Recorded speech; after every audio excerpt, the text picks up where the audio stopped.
everyone. It is January, my birthday month, and I couldn't think of a better way to celebrate my birthday month than by looking back. I'll be turning 33 years old this year, and I want to do something to celebrate my child self. So, this is my child self. This is my little Alicia. And I think that a lot of times we do stuff for our inner child, like healing and all these different things, but I wanted to write a letter to my child self to express how I feel about her because I am still that same person. The words I needed to hear back then in this picture when I was like 4, I need to hear today, turning 33. So that's what we're going to do today. So the first thing I want to say to my childhood self is your dreams are not unrealistic. They are yours. They were given to you to actualize. Only you can do it your way. So as a kid, I had a lot of dreams. I wanted to be a teacher. I wanted to be a doctor. I wanted to be a writer, a photographer, a singer. And, the older that we get, the more we tell ourselves that we're not allowed to chase our dreams, when really it's us that's in the way. Who said that we can't be all those things? Maybe one day I will be a doctor. But really, I think that the goal behind being those things is what's important, my heart behind it. I wanted to be a teacher so I could help people, so I could lead people. I wanted to be a doctor so I could heal people, right? I wanted to be a singer because I love singing. I love music. And I'm doing all that today in my own way. I might not have a certification to be a doctor, and that's totally fine. Don't even really know if I want to really do it. That's the thing. But I am so excited for who I'm becoming because all those things that I wanted to do as a child was there, and I'm doing it. And I'm doing it my way. So that's the first thing I would say to my childhood self. The second thing, the world needs your light and brilliance. Do not hide it. I know right now you feel rejected and isolated, but your freedom, playfulness, and weird tendencies help change the world one person at a time. I was born a weirdo. I ain't never fit in, but I wanted so badly to fit in because I was being bullied and teased and made fun of, and it just wasn't fun. It just wasn't fun. And, because of that, because I wanted to survive and I wanted to be liked and I wanted to be loved and valued, I hid my light. I dimmed myself down, or I tried to anyway. It didn't really work. But I tried to dim my light to fit in so that I could be loved. When, because of me being a weirdo, now as an adult, I have the friends that love me, the friends that are here for my weirdness.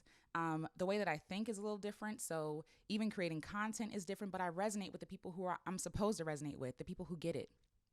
And nothing could be more satisfying than that. Because if I had given in to who I thought I had to be loved and liked, I wouldn't be myself. I'd be living a lie, this lie version of Alicia, and I would be miserable. But here I am, in all my brilliance, on the cusp of 33, shining. You know what I mean? Shining and being seen for who I truly am and not who I think that I have to be, Number 3, your smile is absolutely beautiful. You're gorgeous. So I used to get made fun of because my upper lip curls when I smile. So I'm smiling now and you can't see my lip. And people would call me names. They would say I look like a monkey or a horse. They would call me gummy bears. I was teased a lot. And I hated my smile. I hated it because I was like, God, my teeth are too small. My gums are too big. And now I love it. My smile is one of the most beautiful things I love about myself. It's one of my favorite parts of myself. It's inherently mine. It's unique, right? And it's the smile of the people who made me. You know what I mean? I have half of my father's smile. When one of my smiles goes up, one side of my smile goes up further than the other. I have my mother's smile. I have even the way that my eyes are set, right? Everything about me is beautiful and everything about you is beautiful too, right? But if I could have just seen, girl, you are gorgeous back then, it would have been amazing. But even though, little Alicia couldn't see it, I see it now, and I'm going to send that love to little Alicia. Number 4, I know you want so badly to fit in, but Alicia, you were meant to stand out. You can't help it. You can't help it. It sucks now, but your being odd is your gifting. 5, I got you. You're safe. You're seen. I love you. I'll keep you safe. You can be all of yourself with me. So I talked about before how I was trying to fit in. Because I was trying to fit in, I downplayed a lot of myself, right? I kept things to myself, my interests, my hobbies, what I really felt, right? Because I wanted to be seen. But the remedy for that now is that I see myself. I don't need other people to be seen. I choose to see myself. I don't need other people to understand me. I choose to understand myself. And that in itself is a gift, and it's freeing, right? The next thing I would say is I will make your dreams come true. They're not silly, too big, or stupid. They're brilliant. You have permission to chase and actualize your big dreams. Let's do it. Like as a kid, you're limited. You don't have the knowledge, understanding, wisdom. But now as an adult with all my autonomy, my goal is to love myself better and to see my dreams like to fruition, like bring them to fruition. And I wish as a little girl I could have had somebody hold my hand and say, I got you. Let's make your dreams come true. They're not stupid. They're not silly. It's not impossible. We're going to do it. We're going to get it done. So I'm dedicating my life to making my child dreams come true. All right. Number 7. Thank you for making life fun, adventurous. Thank you for teaching me to be brave. Your being, you're before your time, excuse me. And your being is a gift, right? So as a kid, I was wild, I was adventurous, I was free, I was open, I was loving. Like I didn't care. I just went for it. And I love that I was able to do that. I love that my child self was so brave because she taught me how to be brave. She taught me how to be brave even today. If little 4-year-old Alicia could do it, 33-year-old Alicia can do it. And I love that. The next thing I want to say, stay a child forever. Growing up is overrated. It's a trap. Aging is beautiful, but the cost of becoming an adult is not your play, your dreams, or your light. You're inspiring me to be a kid again. You've got it right. Keep asking questions. Stay curious. Stay hopeful and stay beautiful. So there's this lie that we believe that when we become adults, we're supposed to give up all our dreams, all our desires, all our curiosities, and have everything figured out. I don't think that we ever really grow up. I think it's a lie. I think what happens is we become wiser and older, right? But I think the trick is to stay a child as long as possible. Ask questions, explore. That's how you stay young. That's how you stay healthy. That's how you stay present. That's how you stay alive. And, as a kid, I thought like, I can't wait till I grow up. Girl, it's ghetto. It's ghetto when you choose to grow up because in a sense, you stop living. And a lot of people think that because they're older, they have to stop living. And that's not the ticket. Stay a kid. Be a kid forever. Be a kid forever. Thank you for your outlook on life. Thank you for seeing the beauty everywhere, even by being a light in the dark. So there have been so many dark situations in my life. And I think it's the grace of God, honestly, a gift that I'm able to even keep smiling, stand, be hopeful, express, create. You know what I mean? Because even in that darkness, I still decided to shine.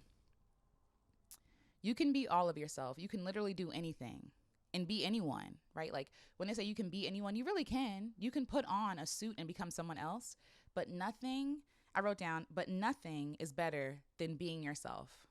You can become whoever you want to be, right? But who you are is what the world is missing. Who you are is what the world needs. It's what I need. It's what the future needs. So stay with being yourself because no one else is that.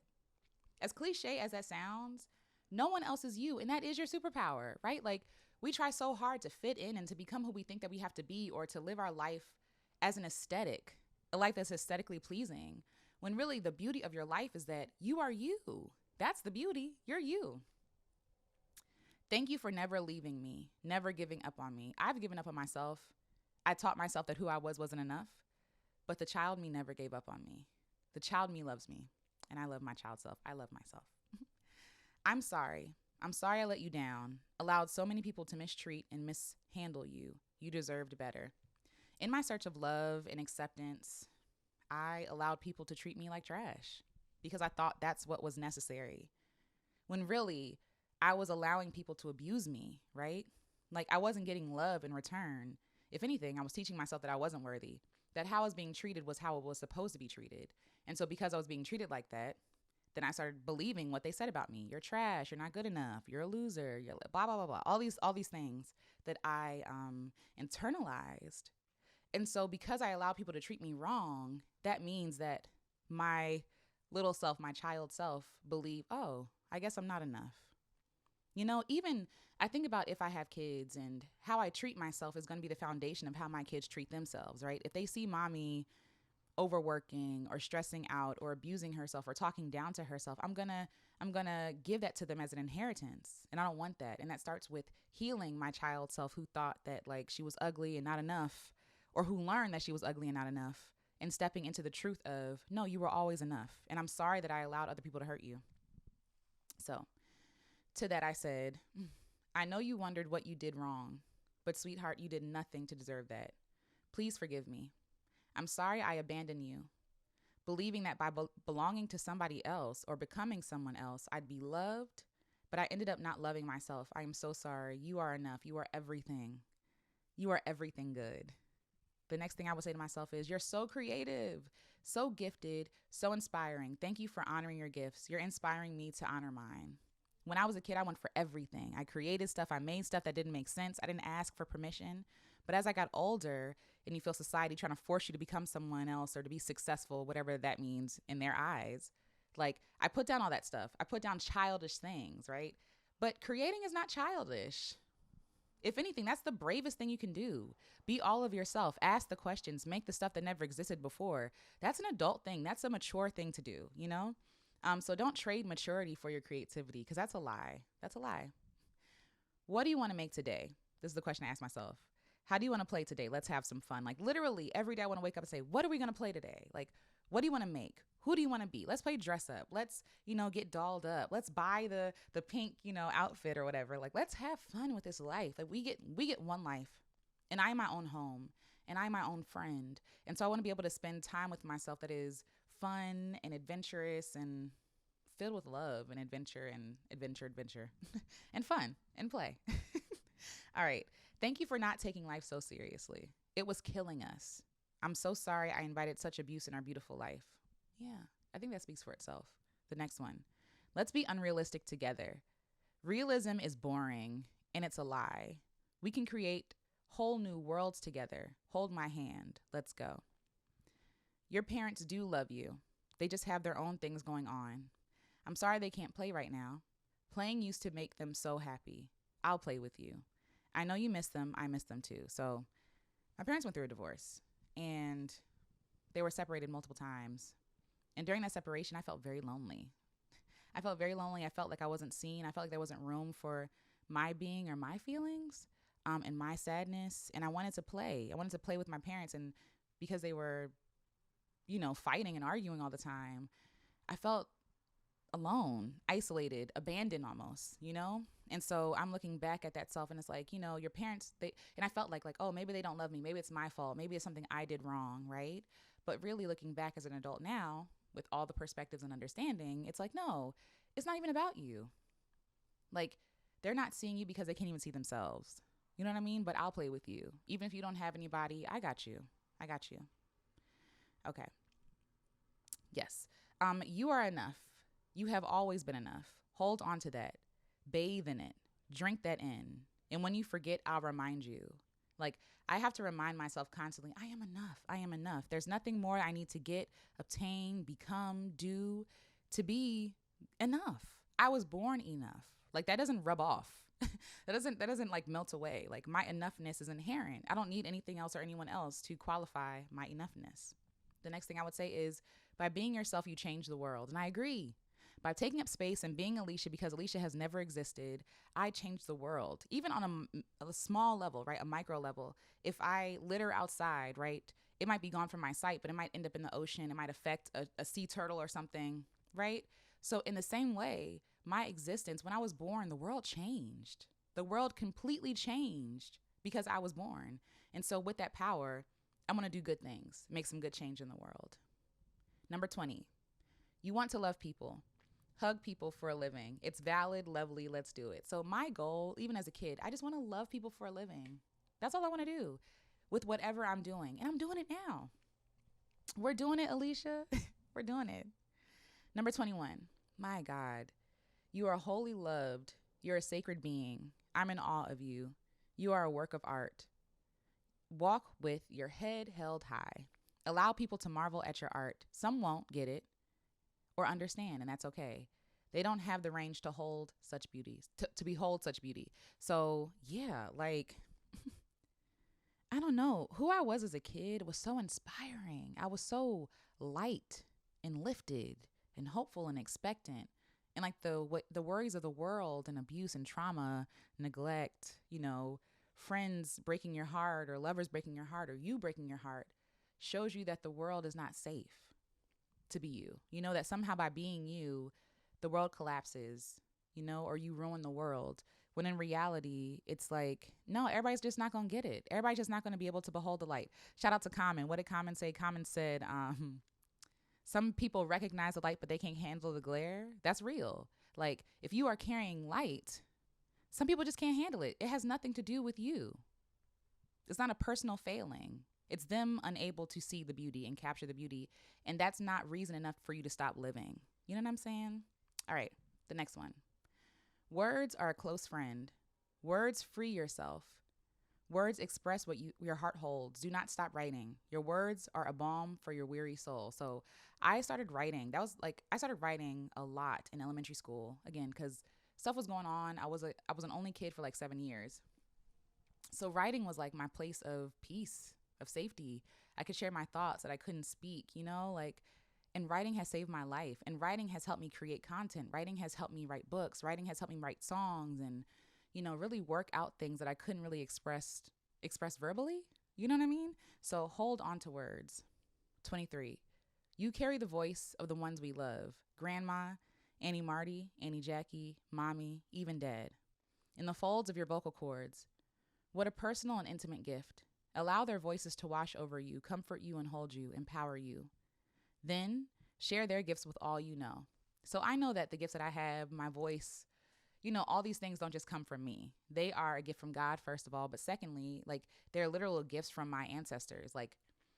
My makeup, my genetic makeup is made up of other people. And so that means that my voice is made up of other people as well.